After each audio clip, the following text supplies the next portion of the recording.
রনের দিদি দীপিকার অনেকগুলি ঘুমের ওষুধ খেয়ে আত্মহত্যা করার চেষ্টার আসল রহস্য কি, প্রকৃত সত্যটা কি, তা আপনাদের কাছে ফাঁস করতে চলেছি। বন্ধুরা, প্রথমে এই ভিডিওটা একবার দেখুন।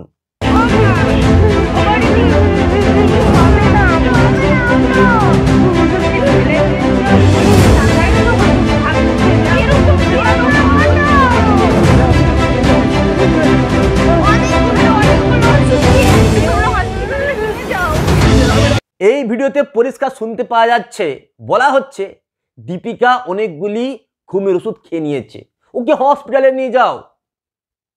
সত্যি সত্যি দীপিকা যদি অনেকগুলি ঘুমের ওষুধ খেয়ে নিত তাহলে তো সে সেন্সলেস হয়ে যেত। এইভাবে দীপিকা কাতরাচ্ছে কিভাবে? এটা সব থেকে বড় প্রশ্ন। এইভাবে দীপিকা কাতরাচ্ছে কেন? এর পিছনে কি রহস্য রয়েছে? তাহলে কি দীপিকা সত্যি সত্যি ঘুমের ওষুধ খায়নি? আর যদি খেয়েই থাকে, কেন খেয়েছে সে? দেখুন, এখানে অনেকগুলি বিষয় এর সঙ্গে যুক্ত রয়েছে।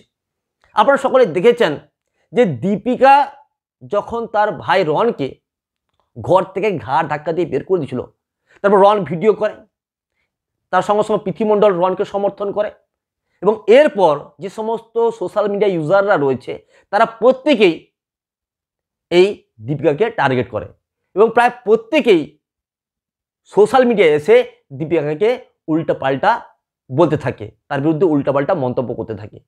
এবং এই ধরনের মন্তব্যকে কাউন্টার করার জন্য বা এই ধরনের সিচুয়েশনকে কাউন্টার করার জন্য দীপিকা একটা নতুন নাটক তৈরি করেছে, যে নাটকের মাধ্যমে সে সকলের সিম্প্যাথি গেইন করতে চাইছে। যে এখন আমি কি করব? এখন তো রনের ফ্যানেরা, পৃথিমণ্ডলের ফ্যানেরা সকলে আমাকে গালাগাল করছে, তাহলে এখন আমার কি করণীয়? তাই হয়তো সে একটা নতুন নাটক তৈরি করেছে, যার মাধ্যমে সে সকল ভিউয়ার্সদের, সকল সমর্থকদের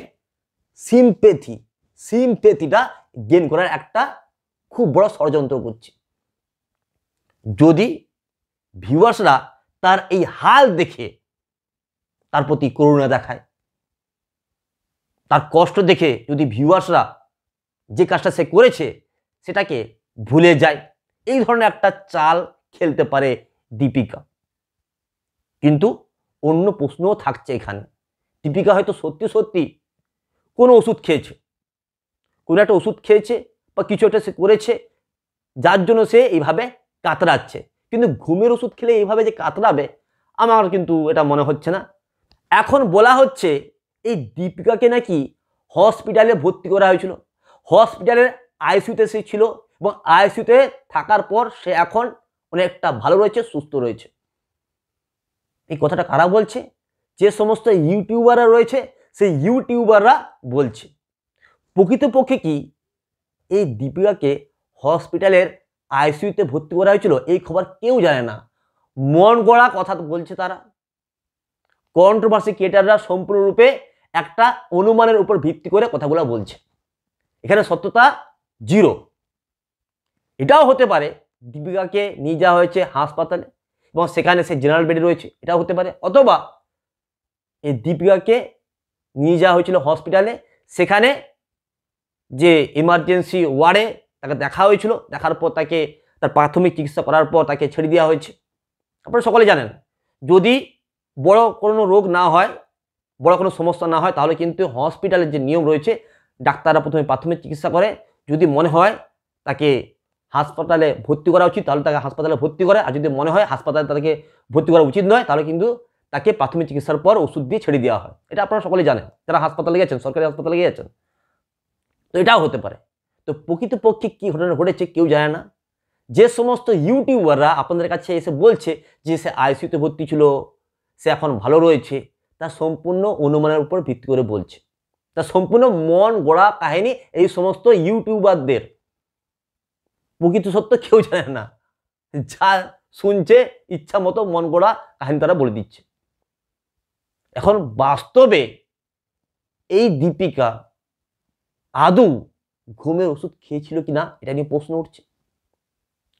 আদৌ কি সে এই ঘুমের ওষুধ খেয়েছিল শুধুমাত্র সিম্পেথি গেইন করার জন্য। আদৌ কিছু কোনো ওষুধই খায়নি, কিন্তু শুধুমাত্র অভিনয় করছে যাতে করে সে সিম্পেথি পেতে পারে ভিউয়ার্সদের, সমর্থকদের, যাতে করে রনকে লোক গালাগাল করতে পারে, যাতে করে পৃথিবীমণ্ডলকে লোক গালাগাল করতে পারে। এর জন্য কি একটা অভিনয়, একটা প্ল্যানিং, সেটাও হতে পারে।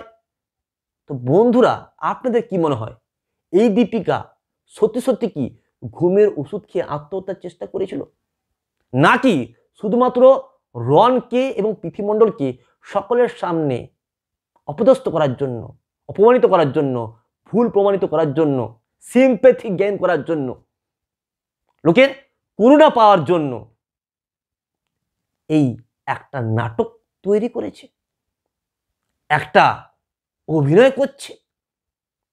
বন্ধুরা, আপনাদের কি মনে হয় অবশ্যই আপনারা কমেন্ট বক্সে লিখে জানাবেন।